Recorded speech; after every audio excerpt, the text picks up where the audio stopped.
Okay, yeah. Stop here. We often list the three patriarchs, Abraham, Isaac, and Jacob, and a great deal is written in the Bible about Abraham and about Jacob. خب امروز بحثمون درباره سه تا از کسانیه که توی کتاب مقدس اسمشون اومده: یعقوب، ابراهیم و اسحاق. But much less is written in the Bible about Isaac. درباره دو تای دیگه زیاد نوشته شده ولی کمتر چیزی درباره اسحاق نوشته شده. Is he the least interesting patriarch, the patriarch we can learn the least from? آیا اون نسبت به بقیه کمتر بوده یا زندگی کم هیجان تری داشته؟ No. If you look at the lives of Abraham and Jacob, much of the record, especially for Jacob, is about the things that they got wrong. اما اگه شما به زندگی اون نگاه کنین میبینین که زندگی او و یعقوب سختی ها و اشتباهات خودشون رو داشتند. Or about the trouble they got into that God needed to help them with. و مشکلاتی بود که در اونها گرفتار شدن و نیاز داشتن خداوند به اونها کمک کنه. Isaac, by contrast, follows the word of God throughout his life and he doesn't get into a lot of trouble. اما اسحاق به حرف خداوند گوش میداد و از اون سختی ها بیرون می اومد و مشکلات کمتری نسبت به یعقوب داشت. And there is much we can learn from that. و چیزای زیادی که ما میتونیم ازش یاد بگیریم. The story of the life of Isaac starts about 15 years before Isaac is born. It's at the start of Genesis chapter 15. داستان زندگی اسحاق 15 سال قبل از اینکه به دنیا بیاد برمیگرده و توی باب 15 کتاب پیدایش دربارش گفته شده. Abraham is sad that he has no children. He's about 85 years old and a distant relative will be his heir. و ابراهیم در سن 85 سالگی بود و بسیار ناراحت بود که جانشینی نداره و فکر میکرد که یکی از بستگانش قرار جانشین اون بشه. But God says this is not so. Abraham will have a son and his descendants cannot be counted. و خداوند به او وعده داد که تو قرار فرزندان زیادی داشته باشی که غیر قابل شمارش خواهند بود. And Abraham's wife, Sarah, also thinks it's unlikely that these two old people will start a family. اما همسر ابراهیم سارا فکر نمی‌کرد که تو این سن اونا بتونن دیگه بچه‌ای حتی داشته باشن که بخواد غیر قابل شمارش باشه. But Sarah has an idea. We're at the start of Genesis chapter 16 now. اما سارا ایده‌ای داشت که توی باب 16 کتاب پیدایش داریم میتونیم ببینیمش. Sarah says that thinks that if she can't have a child, then maybe her maid Hagar can have a child for her, and so she suggests this to Abraham. و وقتی دید که فکر کرد که خودش وقتی نمیتونه بچه دار بشه میتونه به ندیمه خودش یا خدمتکار خودش هاجر بگه که بچه دار شو و این ایده رو به ابراهیم داد. This, to be clear, was a bad idea, and people say it was Sarah's fault. ولی خب این ایده خوبی نبود و مردم میگن که این اشتباه سارا بود حتی. But Abraham went along with this, and he was equally to blame. و ابراهیم هم سر این قضیه بسیار سرزنش شد. To start with, it looks as though the plan is working because Hagar conceives. و حتی این نقشه رو سارا میخواست عملی کنه و اما اتفاق نیفتاد. But immediately Sarah realized that she had got it wrong, and Sarah treats Hagar badly, and Hagar runs away. بعد از مدتی سارا متوجه اشتباه خودش شد و فهمید که داشت هاجر رو فریب میداد و هاجر به خاطر همون بود که از دستش فرار کرد. But the angel of the Lord God finds Hagar and tells her to return to Sarah. The angel names the child Ishmael and describes his character. و در کتاب مقدس اومده که خداوند هاجر رو پیدا کرد و به او گفت که بازگرده و شخصیتی که قرار سارا به دنیا بیاره رو واسه اون توصیف کرد. And Ishmael is born when Abraham is 86 years old. اسماعیل زمانی که ابراهیم 86 سالش بود به دنیا اومد. But Ishmael was not the son promised to Abraham by God. اما اسماعیل اون پسری نبود که خداوند به ابراهیم وعده داده بود. Ishmael was the child that Sarah and Abraham conceived as a result of their attempt to force a prophecy of God to come true. اسماعیل پسری بود که قرار شد نسل ابراهیم از اون ادامه پیدا کنه و وعدش از طرف خداوند پیش از اسحاق داده شده بود. But it doesn't happen like that. We have to wait. God will achieve all that he says he will. و اما اسماعیل تنها فرزند ابراهیم نبود و آنها باید صبر می‌کردند تا خداوند به وعده اصلی خودش عمل کنه و نسل خودش رو از اسحاق ادامه بده. God makes this clear in Genesis chapter 17. و خداوند در پیدایش باب 17 این رو به وضوح گفته. Can you read for me Genesis chapter 17 verses 15 to 21? Yes. پیدایش باب 17 آیه 15. Verse 15 to 21. Okay. و نیز خدا به ابراهیم فرمود و اما همسر از سارای دیگر نام او را سارای مخوان بلکه نام او سارا خواهد بود. من او را برکت خواهم داد و نیز پسری از او به تو خواهم بخشید. من او را برکت خواهم داد و از او قوم‌ها به وجود خواهم آورد. پادشاهان قوم‌ها از او پدید خواهند آمد. ابراهیم به روی در افتاد و خندید و در دل گفت آیا مرد 100 ساله را پسری زاده شود؟ آیا سارا در 90 سالگی بزاید؟ و اما ابراهیم به خدا گفت کاش که اسماعیل در حضور تو زندگی کند. و اما خدا گفت نه بلکه همسر از سارا را پسری به تو خواهم زاد که تو باید او را اسحاق بنامی. من عهد خود را با او استوار خواهم ساخت که برای نسل او پس از او عهدی جاودان خواهد بود. و اما در خصوص اسماعیل تو را اجابت کردم، اینک او را برکت داده بارور خواهم ساخت و او را بسیار بسیار تکثیر خواهم گردانید. او پدر 12 رهبر خواهد بود و قومی بزرگ از او پدید خواهد آمد. اما عهد خیش را با اسحاق استوار خواهم ساخت که سارا او را سال دیگر در همین وقت برای تو خواهد زایید. Thank you. And 13 years later, at the start of Genesis chapter 21, Sarah becomes pregnant although she is 90, and Isaac is born when Abraham is 100 years old. و اما 13 سال بعد زمانی که سارا 90 ساله بود و ابراهیم 100 ساله اسحاق به دنیا اومد. And Sarah is so happy to become a mother that she names her son Isaac, which means he laughs. و سارا بسیار خوشحال بود که فرزندی زایده او را اسحاق نامیده که به معنی اینه که او خندید. Sarah, however, is concerned that Ishmael, now a teenager, will try to kill Isaac and tries to send Hagar and Ishmael away. و اما سارا فهمیده بود که در اون زمان اسماعیل یه نوجوانه و شاید سعی کنه اسحاق رو به قتل برسونه. پس هاجر و اسماعیل رو فرستاد که برن. Abraham this time disagrees with his wife, but the Lord speaks to Abraham and says this time he must do as Sarah says.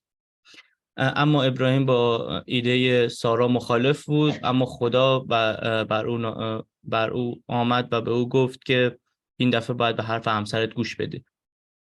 And so Hagar and Ishmael are sent away, and the Lord God saves Hagar and Ishmael in the desert, and Ishmael grows up in the wilderness.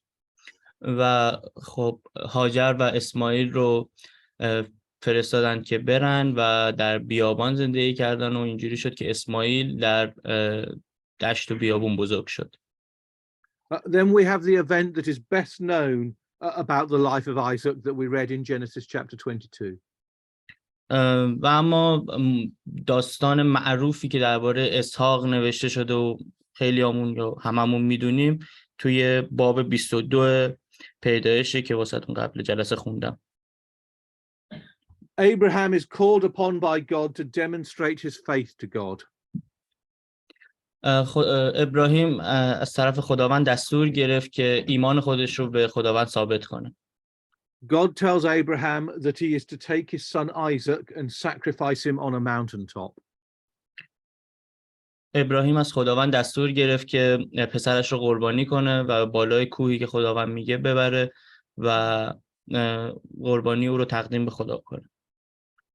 Traditionally, Isaac is viewed as a boy at this time, but he was probably much older. Indeed, he may have been as old as 37 years.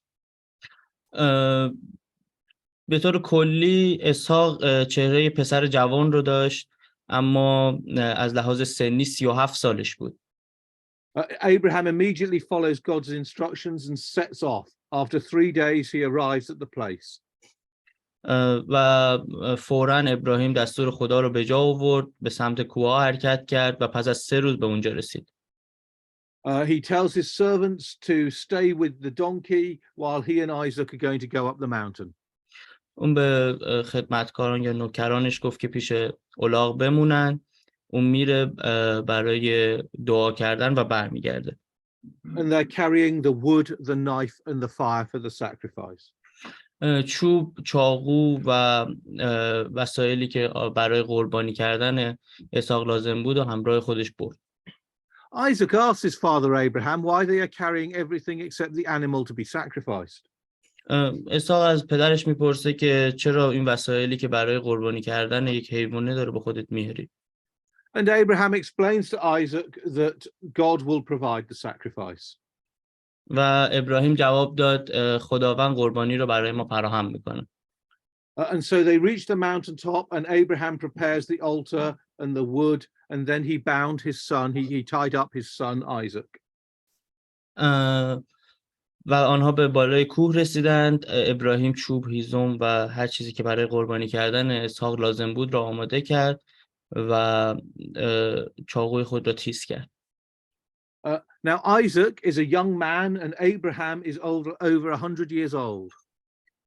اسحاق مرد جوانی بود و ابراهیم 100 سال سن داشت. If Isaac had wanted to resist being tied up, he could have done so. اگه اسحاق میخواست میتونست که از بند او خودش رو رها کنه. And so we should see that not only does Abraham trust the Lord God, but that Isaac trusts his father Abraham. اینجا میبینیم نه تنها ابراهیم به خداوند ایمان داشت و باور داشت، اسحاق هم همینجور بود. And Abraham has the knife in his hand when the angel of the Lord calls out and says, Abraham, Abraham. زمانی که چاقو رو دستش گرفت و قصد قربانی کردن اسحاق رو داشت، فرشتگانی بر او نازل شدند و گفتند ابراهیم، ابراهیم. Do not lay your hand on the boy or do anything to him, for now I know that you fear God. گفتن دست به پسر نزن و هیچ کاری با او نداشته باش، الان میدانیم که از دستور خداوند و خداوند میترسی. Seeing that you have not withheld your son, your only son, from me. و میبینیم که تو دریغ نمی کنی تنها پسر خودت رو از من. And so the Lord provides a ram in place of Isaac for the sacrifice. و خداوند یک قوچی رو در محلی که ابراهیم حضور داشت فراهم میکنه. There are two suggestions for what is going on in Abraham's mind. دو تا نظریه واسه این کار ابراهیم میشه در نظر گرفت. The first is that Abraham had such faith in the Lord God that he knew God would keep his promises to him. اولیش اینه که خب ابراهیم ایمان قوی به خداوند داشت که میدونست یک حکمتی در این کار خداوند هست و خداوند به کمک اون میاد. Abraham was certain that God would intervene to save Isaac and that Isaac would not be sacrificed. و مطمئن بود که خداوند به کمک اسحاق میاد و اون رو نجات میده. The second says that Abraham did think that he would have to sacrifice Isaac, his son. و دومیش اینه که ابراهیم فکر میکرد که باید این کار رو انجام بده و پسرش رو قربانی کنه. But Abraham's faith in the Lord God was so great that Abraham knew that God would make his promises still come true.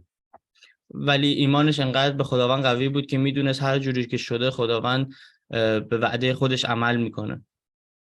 This incident is mentioned in the letter to the Hebrews, chapter 11, verses 17 to 19. این واقعه در عبرانیان باب 11 گفته شده. But I'm not sure if this helps us understand what Abraham was thinking. ولی خب نمیتونه ما رو مطمئن کنه درباره اینکه دقیقاً ابراهیم به چه چیزی فکر میکرد. We'll come back to Hebrews 11 in a minute. Sorry? We'll return to Hebrews 11 in a minute. و به عبرانیان باب 11 میریم. But this event in the life of Isaac reminds us of something that was to happen in 2000 years in the future from Isaac. و این اتفاقی که برای اسحاق افتاد 2000 سال بعد بار دیگر تکرار شد. We think of Jesus Christ, who, like Isaac, willingly allowed himself to be bound and made ready for sacrifice. و ما میتونیم اشاره کنیم به عیسی مسیح که خودش رو قربانی کرد تا ما رو نجات بده. But for Jesus, there was no animal to replace him. The Lord God had to watch his only son die on the cross for us. اما هیچ حیوانی برای اینکه جانشین یعنی جایگزین عیسی بشه نبود و خداوند باید قربانی شدن تنها پسر خودش رو میدید.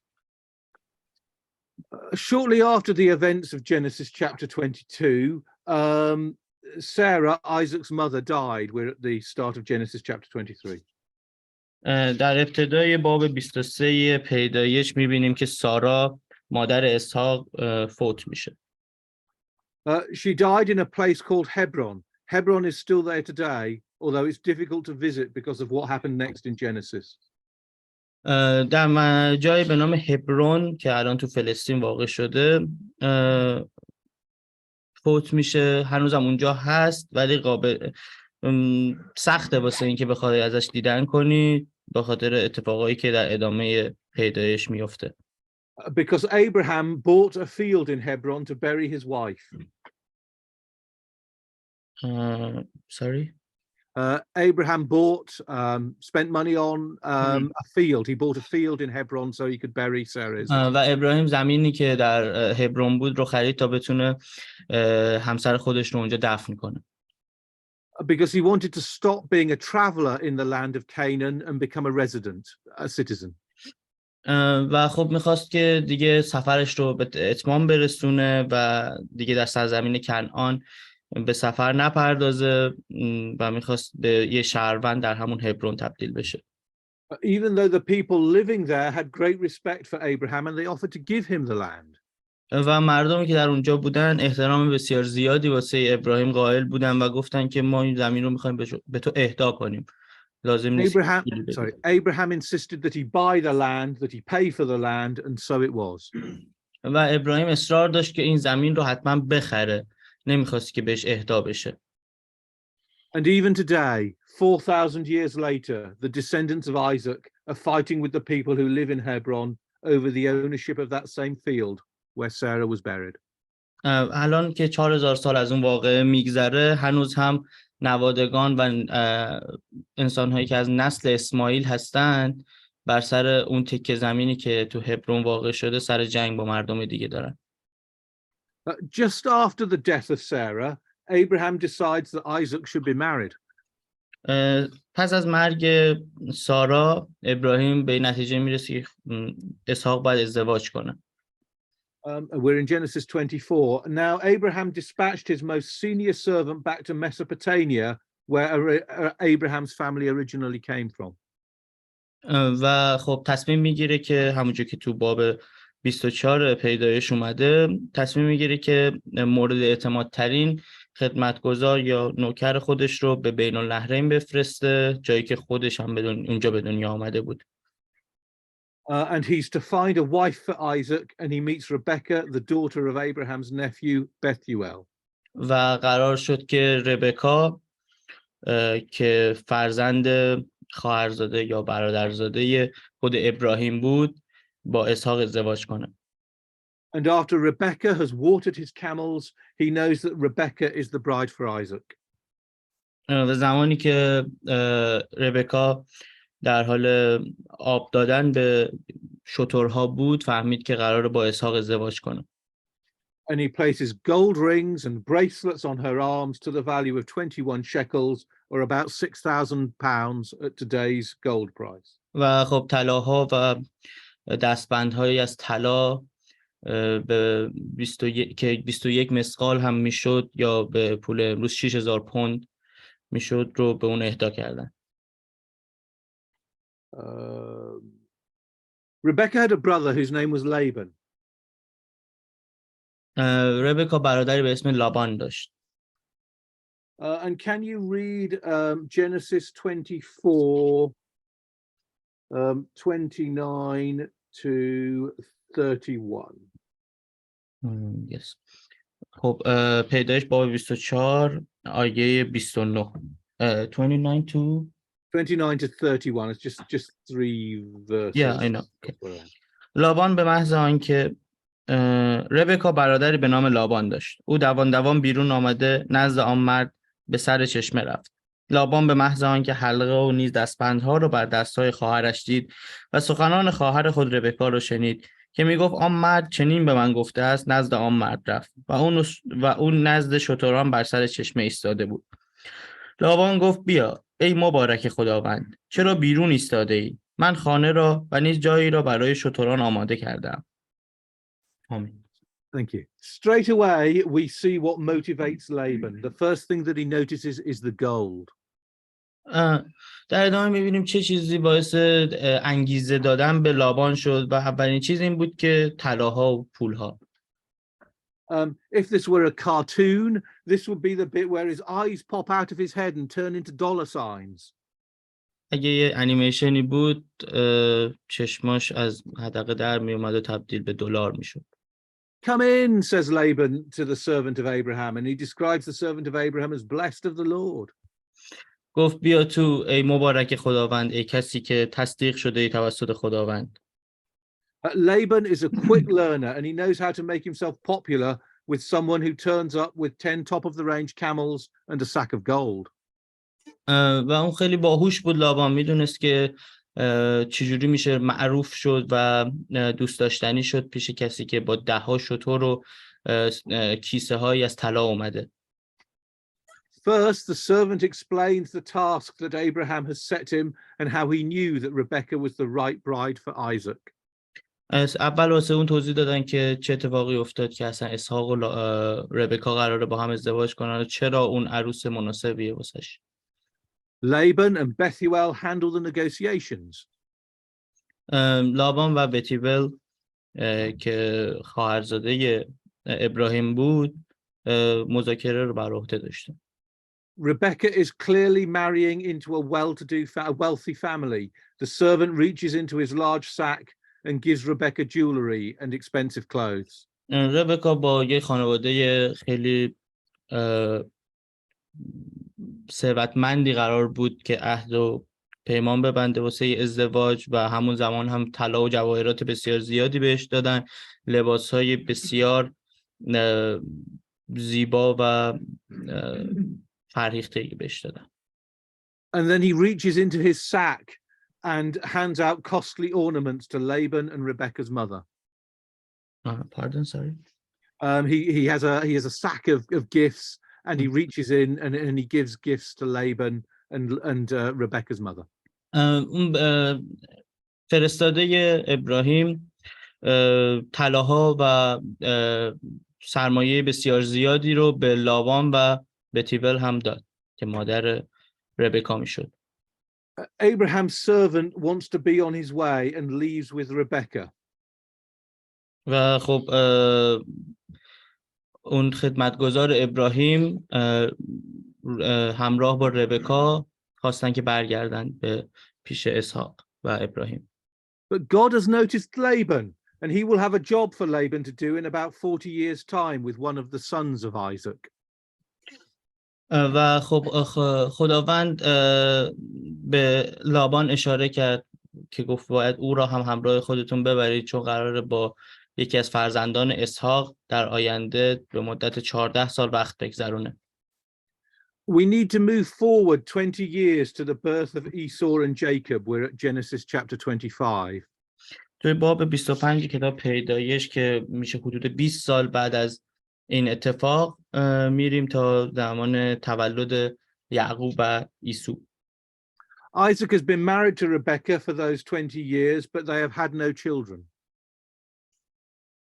20 سال از زمان ازدواج او و ربکا گذشته بود ولی هنوز اونا فرزندی نداشتن. Note how Rebekah does not give Isaac one of her servants to have her children. ولی ربکا هرگز یکی از خدمتکاران خود را هم به اسحاق پیشنهاد نکرده بود که بخوام بچه دار بشن از طریقش. Like her mother-in-law had done and her daughters-in-law were to do later. همونجوری که مثل این که خب ربکا این پیشنهاد رو داده بود، همونجوری که مادر شوهرش هم که سارا بود این کار رو کرده بود و قرار بود دخترش هم در آینده این کار رو انجام بده. No, Isaac does the right thing and he prays to God. ولی اسحاق کار درستی رو انجام داد و در پیشگاه خداوند به دعا پرداخت. And Isaac and Rebekah are rewarded for their faith with a double portion. Rebekah is expecting twins. و اما پاداششون رو ربکا و اسحاق از طرف خداوند گرفتن و ربکا دوقلو حامل شد. But this makes her pregnancy more difficult, and so Rebekah does the right thing, and she too prays to God. ولی خب این دوران حاملگی رو قرار بود واسش سخت کنه، اما اون به دعا پرداخت همراه با اسحاق. And God said to her, this is Genesis 25:23. و در باب 25 پیدایش آیه 23 خداوند به اون میگه If you could read Genesis 25:23, eyesight's failing, and 23 and 24. That's okay. خداوند به او گفت 2 قوم در رحم تو هستند و 2 ملت از بطن تو جدا خواهند شد. یکی نیرومندتر از دیگری خواهد بود و بزرگ کوچک را خدمت خواهد کرد. و چون زمان زایمان ربکا فرا رسید اینک 2 قلو در رحم وی بودند. آمین. Then the twins are born. و اونا 2 قلو بودند. Esau was the first, gaining the birthright. Then Jacob came out holding on to Esau's heel. فرزند اولی که به دنیا آمد عیسو بود و پس از آن یعقوب بود که پاشنه پای عیسو رو در دست داشت. And so Jacob is called heel grabber. But my Bible says that the name Jacob could also mean cheat. و خب بعد از این اتفاق یعنی به دنیا آمدن یعقوب به اون لقب پاشنه گیر یا کسی که پاشنه رو میگیره دادن، ولی توی کتاب مقدس به عنوان فریب دهنده یا او فریب میدهد هم اون رو میشناسن. Both meanings of the name seem to work for Jacob early in life, and he starts what can only be described as a life of deception. و خب هر دو معنی واسه اون جواب میده، چون در زندگی که قرار داشته باشه یا داشت هر دو رو تجربه کرد. The first thing that Jacob does is take the birthright from his brother. اولین کاری که یعنی اولین فریبی که اون داشت این بود که حق فرزند اول بودن رو از عیسو گرفت. Esau comes home after a hard day in the field and he's very hungry. عیسو بعد از کار سخت تو زمین به خونه برگشت و بسیار گرسنه بود. Feed me or I'll die, he says to Jacob, although I think Esau might be exaggerating a bit. عیسو به یعقوب گفت که من دارم از گرسنگی میمیرم و خب اقرارآمیز به نظر میاد. No problem, says Jacob. My cooking for your birthright. و یعقوب به اون میگه که مشکلی نیست، من برات غذا میارم اگر تو حق فرزند اول بودن رو به من بدی. Okay, says Esau, my birthright is of no value if I'm dead. و عیسو گفت باشه، فرزند اول بودن من فایده ای نداره زمانی که من زنده نباشم. And so we read in Genesis 25, verse 34, that Esau despised his birthright, his God-given birthright, and I think God despised Esau for it. در باب 25 آیه 34 می‌بینیم که حق فرزند اول بودن رو عیسی در ازای غذایی که یعقوب بهش میده و این حق فرزند اول بودن که خداوند بهش اهدا کرده بود رو میده به یعقوب. Isaac and Rebekah make one of their few mistakes with their sons. They each favor one of their children. و دو فرزندی که ربکا و اسحاق داشتن هر کدام فرزند محبوب خودشون رو داشتن. برای یعقوب عیسی بود و برای اسحاق عیسی بود و برای ربکا یعقوب.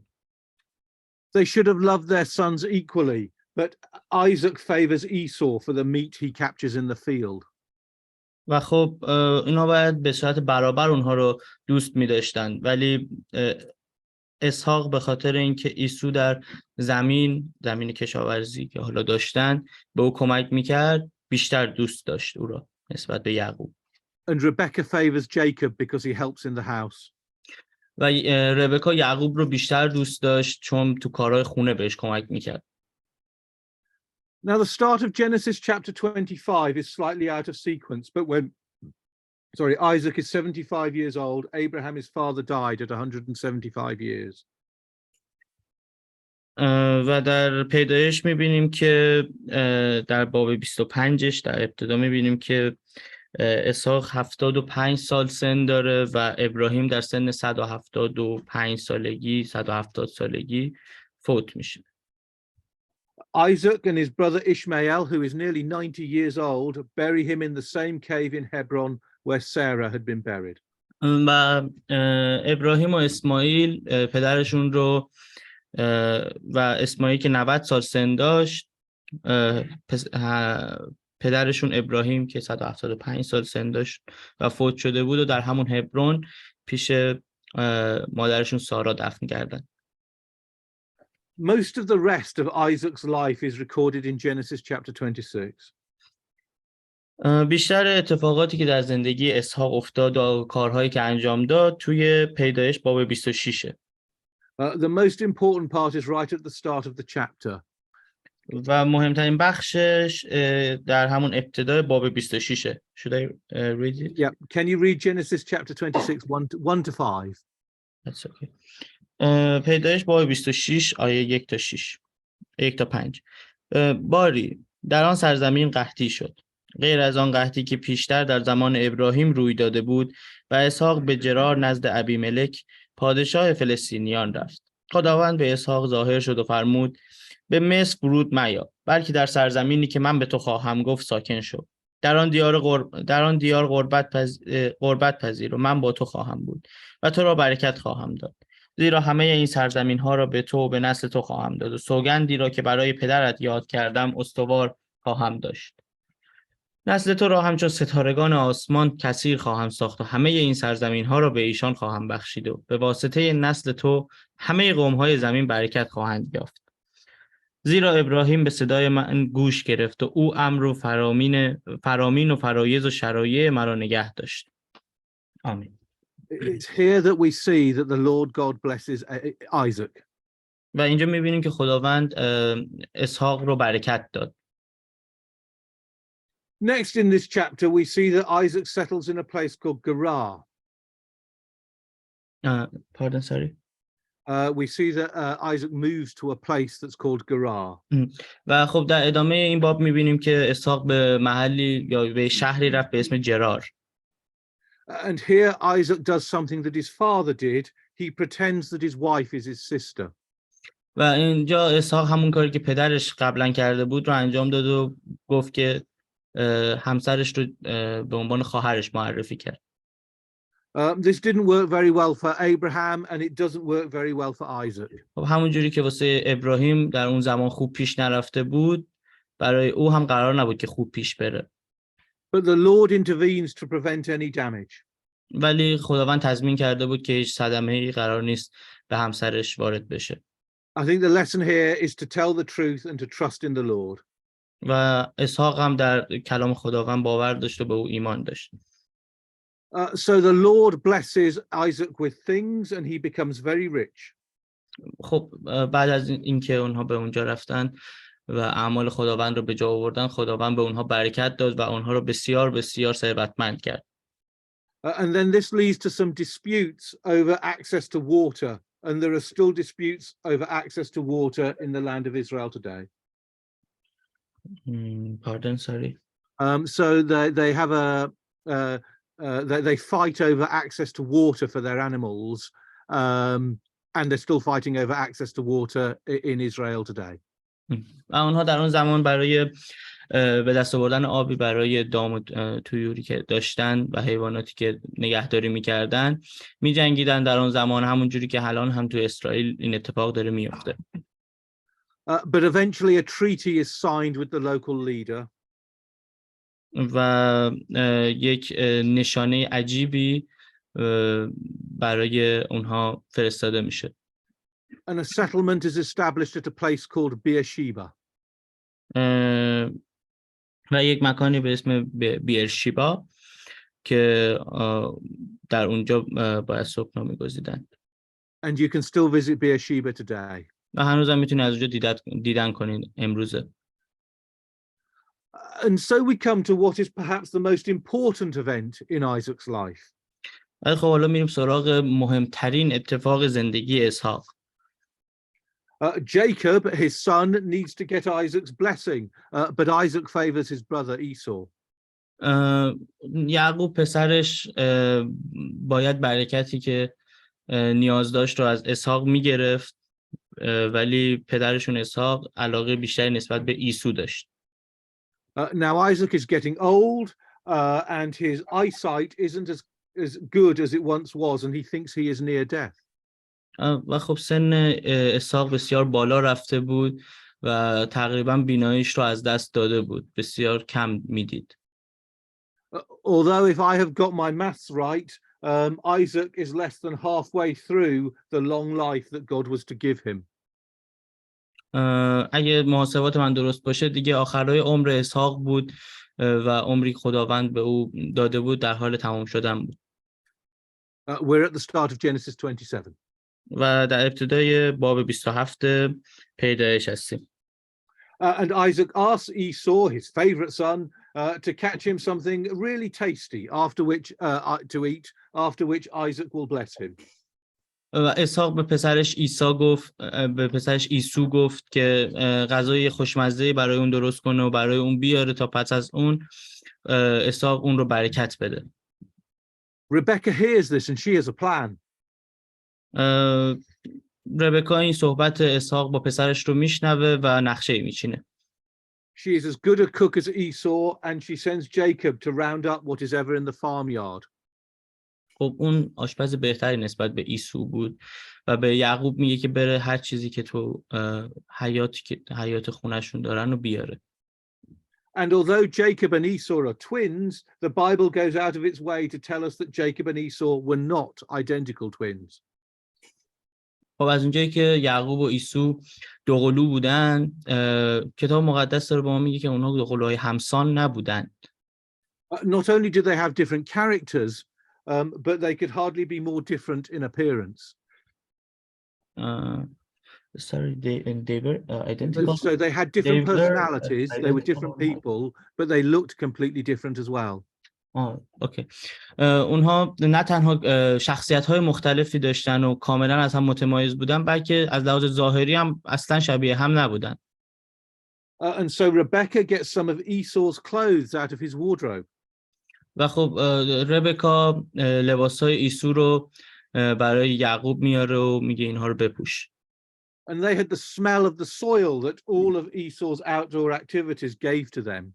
و خب اون لباس‌ها بوی عیسو رو میداد در وقتی که بیرون کار میکرد، اعمالی که بیرون داشتن رو انجام میداد. And Rebecca straps goat skin on Jacob's arms because Esau was a very hairy man. و خب ربکا قسمتی از موهای یک بز رو روی بازوان یعقوب میذاره چون عیسو بسیار مرد پرمویی بود. And Jacob goes to Isaac dressed as Esau. و خب یعقوب که در لباس عیسو بود نزد اسحاق میره. But Jacob can't do Esau's voice. ولی خب یعقوب نمیتونست صدای عیسو رو تقلید کنه. And Isaac thinks he feels like Esau, he smells like Esau. و خب اسحاق میگه که اون حس عیسو رو به من میده، اون بوی عیسو رو داره.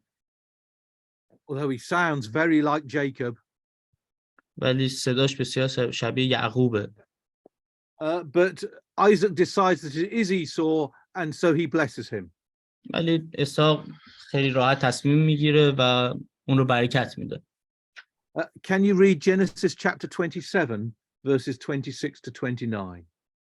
پیدایش باب 27 آیه 26 تا 29. آنگاه پدرش اسحاق او را گفت پسرم نزدیک بیا و مرا ببوس.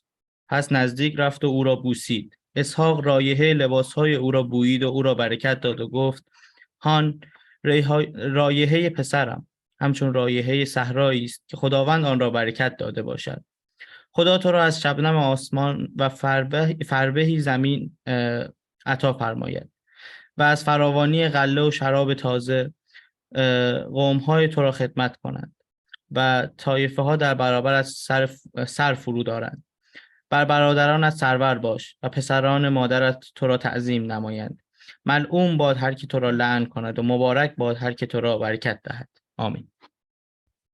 Almost immediately, the deception is discovered, but Isaac doesn't take back the blessing as surely he could have done as the victim of deception. خب این اتفاق رخ داد، این گفتگوها صورت گرفت و اعمالی که بر یعقوب واجب بود به او گفته شد و یعقوب حال برکت داده شده بود.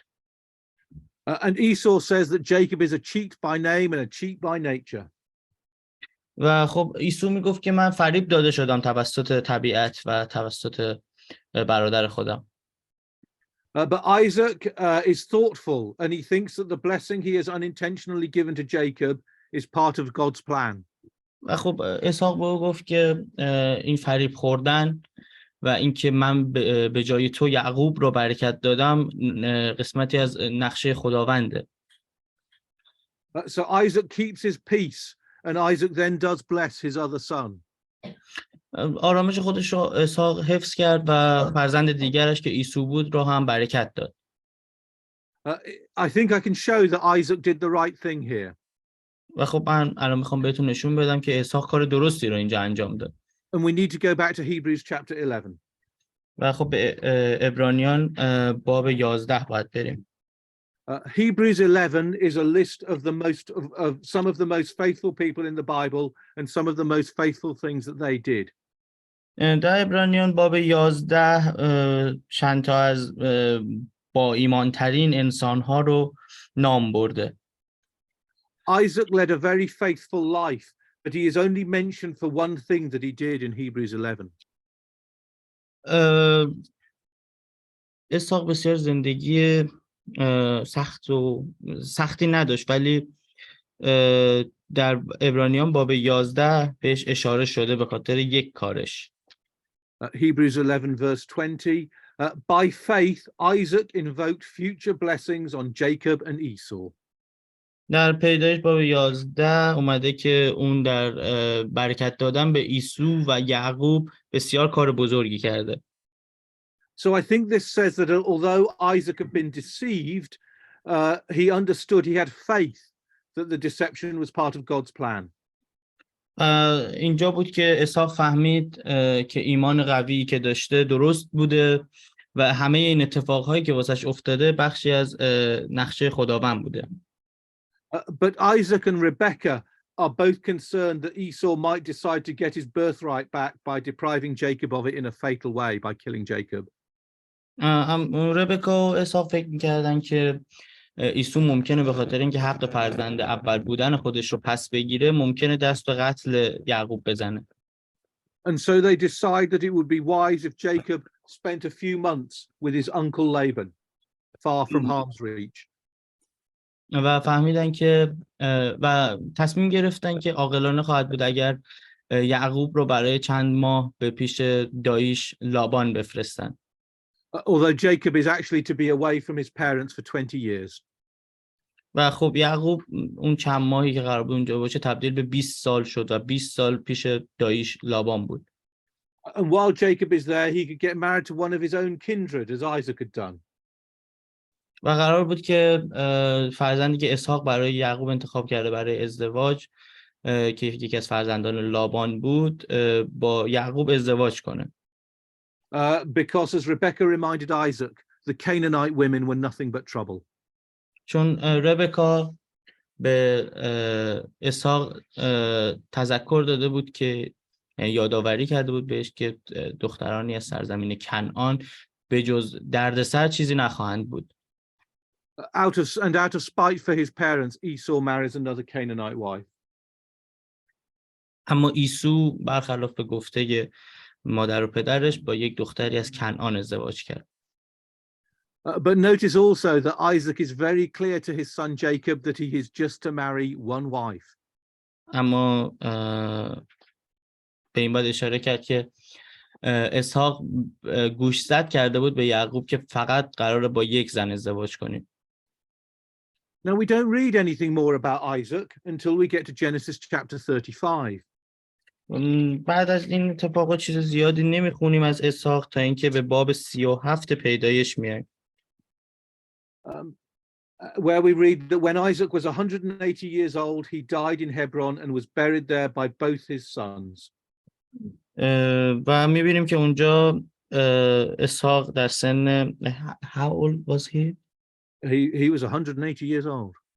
و میبینیم که اسحاق وقتی 190 سالش بود زمان مرگش فرا میرسه و پسرانش او رو پیش پدر و مادرش یعنی ابراهیم و سارا در همون هبرون دفن میکنن. So we have seen the long life of Isaac. و خب ما حالا زندگی طولانی اسحاق رو دیدیم. We have seen that throughout his life he followed God. و میبینیم در تمام این 190 سالی که زندگی کرده بود همواره خداوند رو پیروی کرد و دنبال کرد. And he made only a few mistakes. و فقط چندین اشتباه داشت در زندگیش. He is rewarded with wealth and a very long life. اون با سلامتی و ثروت و زندگی طولانی برکت و پاداش داده شد. He followed God's instructions with regard to marriage and family. اون دستورات خداوند رو به جا آورد با ازدواج و فرزند آوری هایی که داشت. Although we've also seen that the way he treated his children meant that he did not see one of his sons for many years. خب با توجه به اتفاقی که زمانی افتاد، زمانی که یعقوب او رو فریب داد برای برکت گرفتن، باعث شد که حتی 20 سال یکی از فرزندانش رو نبینه. And so we should not think of Isaac as being the uninteresting patriarch. و خب اینجوری نباید بدونیم که زندگی جالبی نداره اسحاق چون کم بهش اشاره شده در انجیل. But as Isaac being the obedient patriarch. Pardon, sorry? That we should think of Isaac as being the obedient patriarch. و خب باید بدونیم که اسحاق یکی از انسان‌های بسیار مهمی در تاریخ عهد عتیق بوده. And I think that is a lesson for us all today. و این فکر می‌کنم درس بسیار خوبی امروز بهمون داده شد توسط اسحاق. Thank you and thank you for the translation. Thank you. You're welcome. ممنونم از اینکه گوش دادید.